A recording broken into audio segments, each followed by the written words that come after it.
Welcome to Afterlife Café TV, connecting hearts, healing souls, and bridging worlds. I'm your host, Helen Peacock, and this is your sacred grounds, a warm, welcoming space where you're invited to take a seat, exhale, and just be. Each week, we will gather cafe style for heartfelt conversations, some mediumship, and maybe some intuitive insights and soulful storytelling that explore the afterlife, some healing, grieving, and the unbreakable bond between us and those in spirit. Here, laughter and tears are both welcome. Love transcends time, and spirit meets us in the most human of ways. So if you're seeking comfort, connection, or a deeper trust in your own inner knowing, you're in the right place. So pour yourself something warm and let's begin.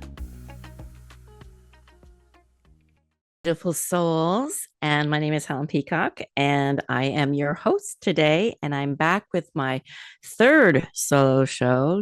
And I'm here to answer some of your questions from the show called Questions to Ask a Medium. And of course, that's me. So welcome, welcome, welcome. And some of you have sent me some really good ones, I do have to say. And so before we get started, just so you know, I'm up north at my cottage country. You may hear some little popcorn noises, which is acorn season. So they're popping everywhere. So I just thought I'd put it out there just so you don't think it's spirit playing around with me. Well, it could be happening too.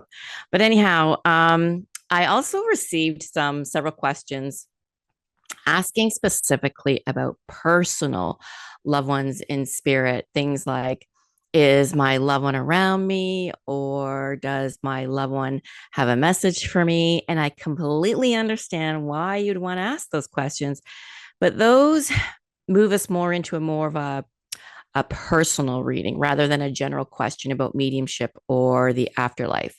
But if you happen to call into the show live, I may be able to tap into something for you in that way. But for those Q&A shows, I would just like to say, just to answer their questions that everyone is listening to can learn from or perhaps relate to. So grab your coffee, let's settle in, and let's get into today's questions. So number one question is first of all, if you are here live and you wish to call in, I do have my moderator, Emily. She'll let me know. Telephone number is 1-800-930-2819. And I will say it again, 1-800-930-2819. And I'll say that periodically throughout the show. So, okay. So getting to my questions, this was a very interesting question, I thought, and that is there somewhere after the afterlife? And I absolutely love this question because the truthful answer is none of us can really definitely know until we get there. But from my perspective as a medium, I don't necessarily think of the afterlife as one final destination where we arrive and simply remain exactly as we were forever. Many spiritual beliefs describe consciousness or the soul as continuing to grow, to evolve, and experience different levels of awareness. Now, what I can speak about is what I've experienced through mediumship, and that is, for me, I believe that there is a continuation of consciousness, and our loved ones are no longer physically here in this body, but the connection and the essence of who they are continues. And that's what I love to connect with, right? When I'm doing the mediumship. But what comes after what we call the afterlife, that one's kind of remains as mysteries, right? Those are mysteries, again, until we get there. And there's only so much that we as humans are allowed to know as well. And then just trusting, again, when it comes time to connecting with loved ones, is exactly what is that. Now, I have mentioned this in one of my previous shows, because this is my third one. So hopefully I'm not going to repeat myself too much. And that is to find out more about the afterlife, I do suggest reading Dr. Michael Newton. I've mentioned him before, Life Between Lives. And I think the other one is Journey of the Soul. So I think he has three of them, but that gives you a good sense because he's done case studies with NDEs, with past life regressions, with I guess OBEs, maybe out of body experiences as well. And he's put them all into one book, two books. And so that to me will open up the door, perhaps answer some questions, those mysteries. And maybe part of the difficulty that we may have with our human minds is we want to put a beginning and an ending on everything. Birth, life, death, afterlife, but perhaps consciousness doesn't work in such a straight line, right? So I know it is a challenging question to explain what is the afterlife. I just do know that it's not, I don't believe that it's an actual place. I do believe it's an actual frequency, again, because we're multidimensional beings and in and out of different frequencies, right? So when we do transcend, we obviously move into a higher frequency. And, you know, from books that I've read, teachers that I've had, I do believe that, especially when you do cross over into the afterlife, is that whatever your beliefs are here in the physical realm is what you're going to bring about there, right? Because it's in your toroidal field. That's the energy, that's the frequency in there that you're putting out there, right? And I've actually heard this term, and I kind of like this myself, that perhaps that we are the afterlife living in this realm, right? Because when we do return, we're returning home, right? So I don't know. I'd like to know your thoughts on that. And if you're watching this like after the recording or yeah, after the live and you're on the recording, is feel free to write a comment. I would love that. A comment on my YouTube channel. Just would love to know your thoughts on that as well. So, but yeah, really good question, I have to say, right? Um, and also there's the understanding of the afterlife that changed since becoming a medium for myself. Again, I don't fear the afterlife. I look forward to when that time comes, believe it or not, right? Remembering that maybe the afterlife isn't a destination. Maybe it's simply just another part of the soul's journey. Hey, isn't that the name of the book I just said? The Soul's Journey with Michael Newton. Huh. Okay. So, number two, how do I connect with my loved one who has passed? And again, that is a popular one. And yes, we can. You don't necessarily always need a medium because we can all do what I do. And I think people sometimes believe that they have to be a medium to connect with someone that they love that has passed away. So again, I'm going to reiterate, no, you don't. You don't have to.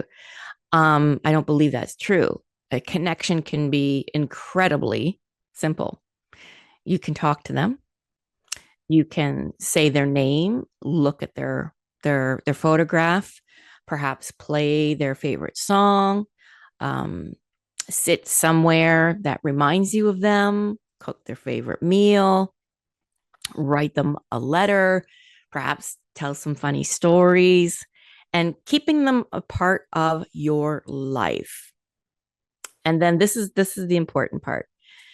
Don't put pressure on yourself to receive something back, especially in that instant moment. Sometimes you may not get something completely right away. Sometimes it could be coming a little bit later, again, depending on where you are at, right?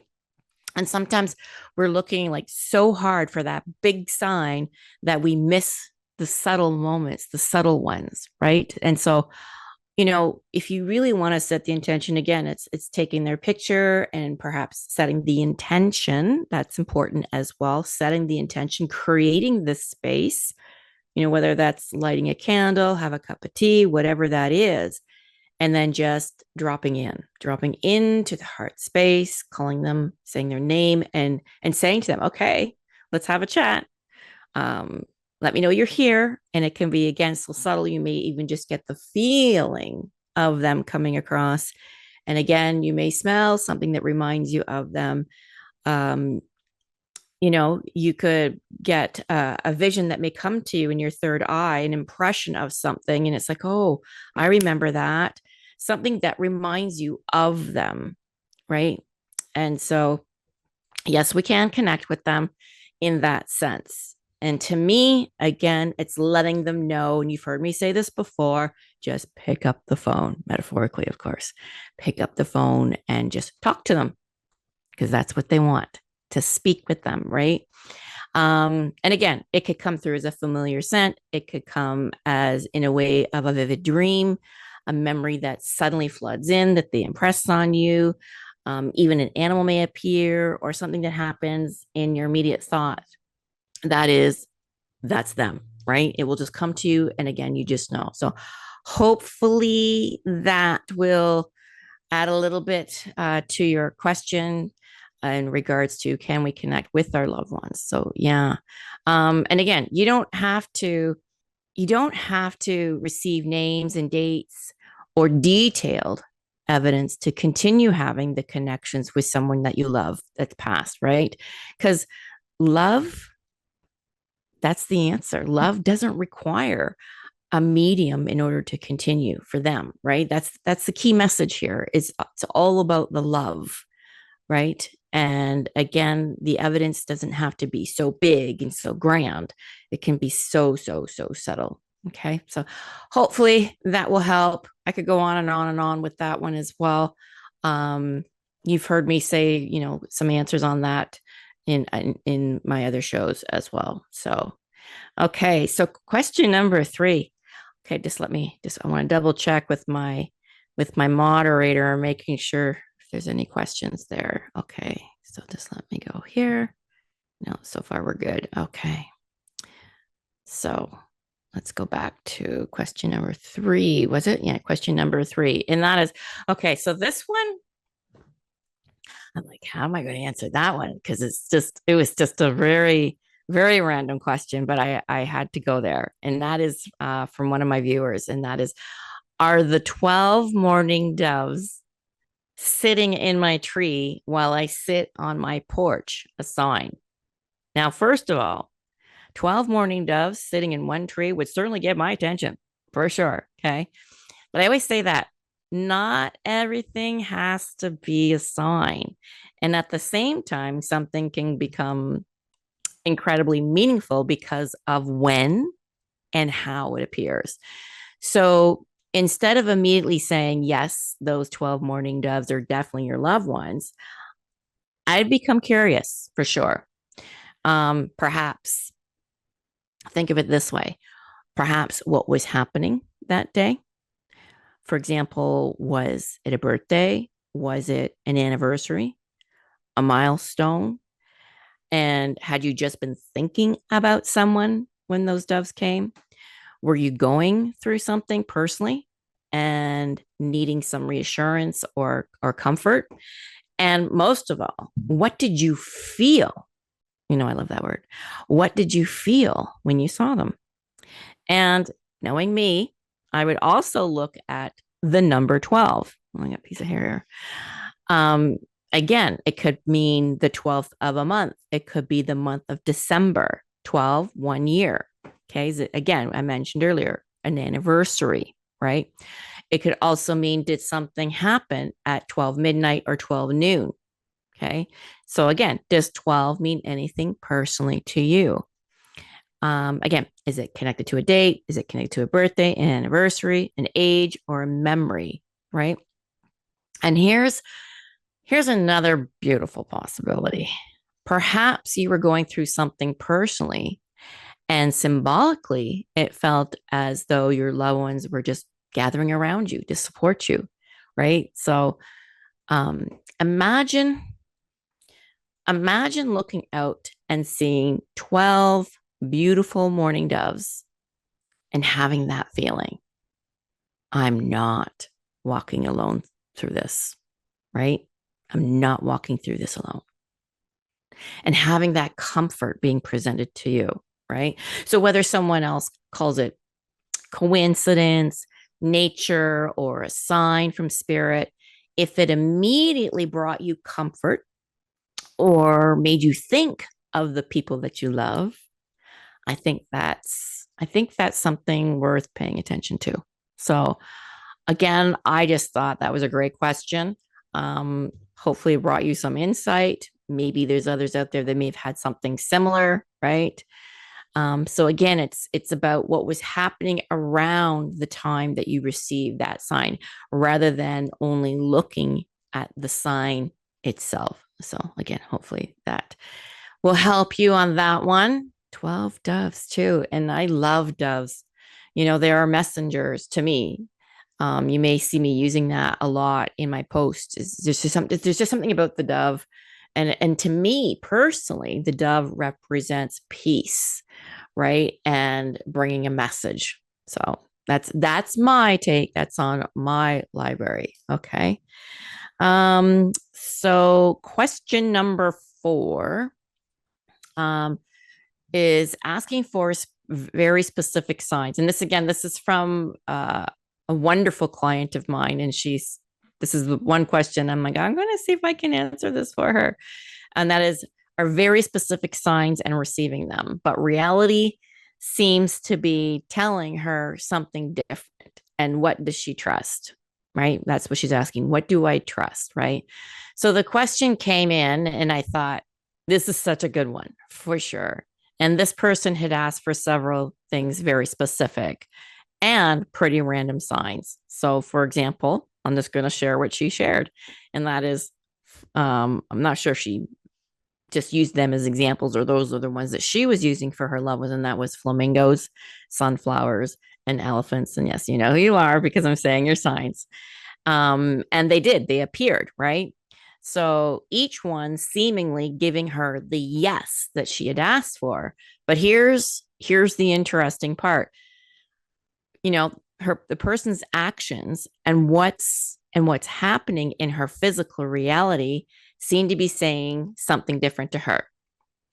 Again, so how do you know whether the signs are true? So for me, there's an incredibly important distinction between receiving a sign and interpreting a sign. Okay. So you can ask to see a flamingo and suddenly a flamingo appears.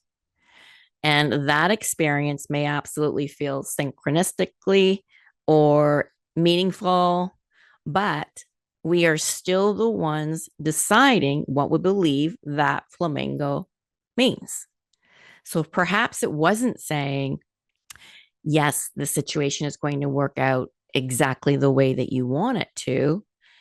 Maybe it was simply saying, yes, you're being heard, or yes, you are supported.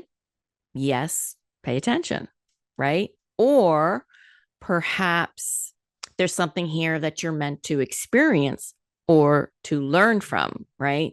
And so these are very different messages. So again, it's kind of like saying signs versus actions. And this is probably the most important part. I would never use a spiritual sign to override what somebody is consistently showing me through their actions. So if we're asking about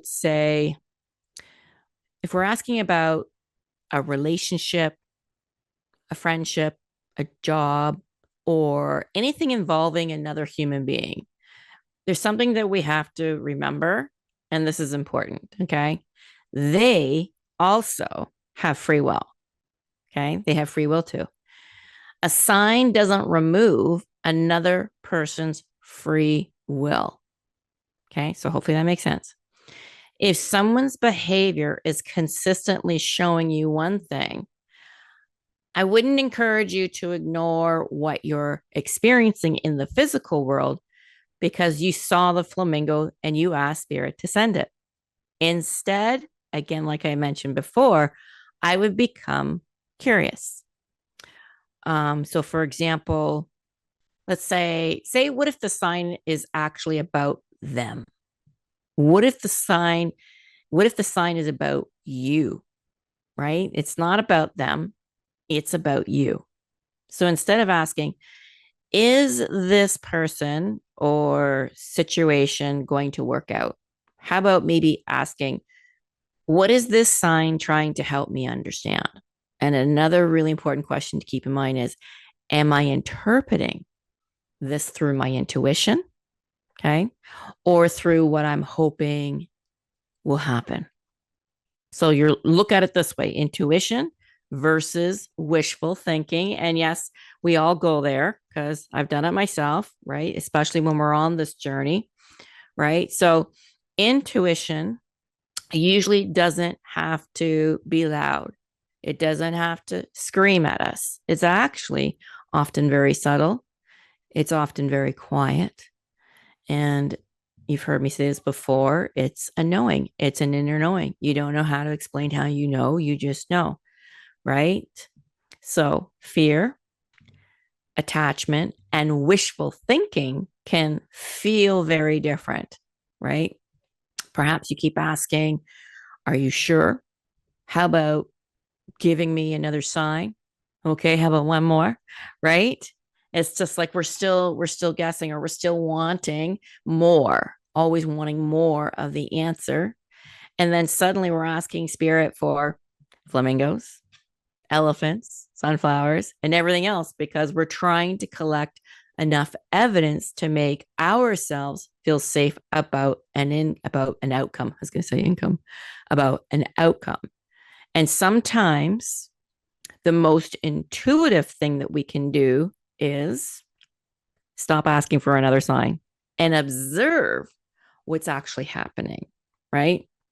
So trust the sign, but don't automatically assume that you know what the sign is saying, right? We get caught up in that.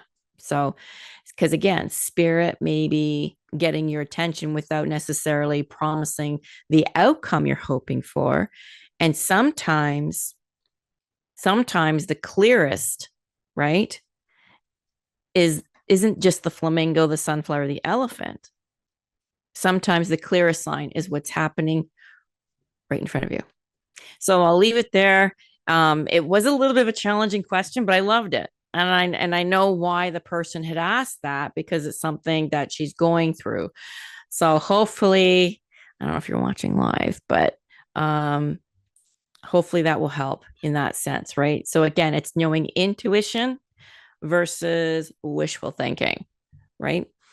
So there you go. So that was a good question. And I had to go there. I had to answer that one for sure. Okay, so just let me check in. Okay. So I'm going to move on to which one do I want to do? Okay. I'm going to try and answer this one. Will my loved one still come through? Yeah, will my loved one still come through even if we're not getting along, or things were left undone before they passed? And I'm going to be honest with you, that does come up a lot. And yes, absolutely they can. And I think this is something that many people quietly carry within themselves after somebody passes, right? Death doesn't only happen when relationships are beautifully resolved. People pass while families aren't speaking. They pass after arguments. They can become estranged, right? There could be some many misunderstandings, and there are things that we have said that we wish that we could take back, right? You have all those regrets, the wouldas, the shouldas, and the couldas, right? And there are things that we desperately wish that we had the opportunity to say. I'm just going to say they know all your thoughts now. So just keep that in mind. They know all your thoughts. They know what had taken place just before they transitioned. Okay.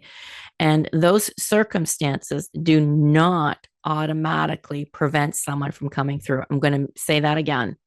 Just because you had a falling out does not mean they're not going to try to come through. Okay. That's very important. Everyone knows that. Okay. In fact, sometimes the unresolved relationship itself becomes part of the communication when I'm communicating with the loved ones in spirit. And I think there's something that's really important to remember here. And that is, you didn't have to have a perfect relationship in life for love to still exist after death. Okay, relationships are complicated. Why? Because people are complicated. Let's face the facts. It's so true. We are complicated beings, right? It's being part of the human existence. And if you are carrying guilt because your final conversation wasn't what you wanted it to be, or because something remained unresolved, try not to allow that one moment or that one chapter to define the entire relationship. Okay. Please, please, please remember that, because you can still talk to them. You can still tell them what you didn't get to say. You can still apologize. You can still tell them that you love them. And sometimes forgiveness after somebody passes isn't only about forgiving that person that died. Sometimes it's about forgiving ourselves, right? If you forgive yourself first and then forgiving them, and usually there, if it was the other way around, they wish to come through and hoping that you will forgive them. And that also helps with the, I call it the ripple effect, right? It's so if you heal, they heal, and then everyone else in the family also heals, right? It's the ripple effect, because we're all connected. We are all connected. I will say that again. We are all connected. Okay. So please trust that your loved ones most likely will come through. Again, if you weren't getting along, if there was an argument, even if they were estranged and you had talked to them for many, many years, again, it's part of our evolution. It's part of who we are. It's part of being human. Okay. So I really truly love that question. Um, I have mentioned in the past, yes, I'm all about helping others to tap into your own intuition. I'm all about guiding and helping others for your mediumship, having your own connection. So, yes, I did create online courses for that. I will be posting very soon on my website. It's a mini course, from grief to grace. And this is so really dear to my heart. So that will be, again, it's just a mini course, but it will be available online very soon. Just working out the tweaks with my assistant. So there's that. I do want to mention before I close, I know 30 minutes. Who knew? It goes by so fast. Okay. So my next guest, August 11th, her name is Holly Porter, and she's going to share her story regarding her NDE, near death experience.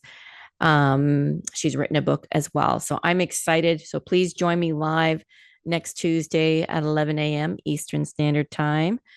So just going through my list here, making sure that I've mentioned things. I mentioned my course. Yeah, if you want to know some more deets, if you want to receive inspirational stories and other podcasts, book references, things like that. Did I mention upcoming events? Please subscribe to my website, helenpeacock.ca. That way, I've been negligent for the last 2 weeks just because I've been doing a little bit of Helen time. Hence why I'm up here, up north. You can tell with the background is very cottagey like. Yeah, so subscribe there if you wish to. Um, and again, if you're watching this in the recording, please, please, please feel free to leave a message down in the comments. And if you have any questions, I'll add it to the fourth show that I do. So I just want to thank you so much for spending part of your morning with me today. Again, whether you joined me live or if you're watching the recording. And I hope somewhere in today's conversation that there was an answer for you, or maybe simply a different way of looking at something that brought you a little comfort, perhaps some curiosity or reassurance. And if you're watching the recording again on my YouTube channel, I'm going to say it again. Please, please, please leave a comment. And again, like, subscribe, and share, because you never know who in your life may be carrying one of these very same questions and who needs to hear something that we had talked about today. And maybe that's a good thought to leave with you. What do you think? Okay. So we don't have to understand everything about what happens after we die to recognize that love has a remarkable way of continuing again. It just continues in a different way. It's one of my favorite sayings. Okay. So until next time, keep trusting the little nudges and stay curious. And I'll see you here on the flip side. I want to thank you for tuning in to Afterlife Café TV, connecting hearts, healing souls, and bridging worlds. I'm Helen Peacock, and I am so grateful, yes, it makes my heart sing, that you chose to spend this time here with me. So to continue the connection, I do invite you to tune in to the Transformation Talk Radio every Tuesday at 11 a.m. for new episodes. And you can also visit my website at helenpeacock.ca to find out more about my sessions, group readings, yes, even Zoom group readings, and perhaps some events I may be holding. And also, there will be a course on your psychic development, mediumship development, if you're interested in that. And just know that there are more ways to gather in our Sacred Grounds community, where you can also, again, find me at helenpeacock.ca. So, if this episode touched your heart, please like, share, and subscribe. It does help the space reach others who may need it too. So until next time, trust the signs, stay curious, and remember, love never ends. It's just different.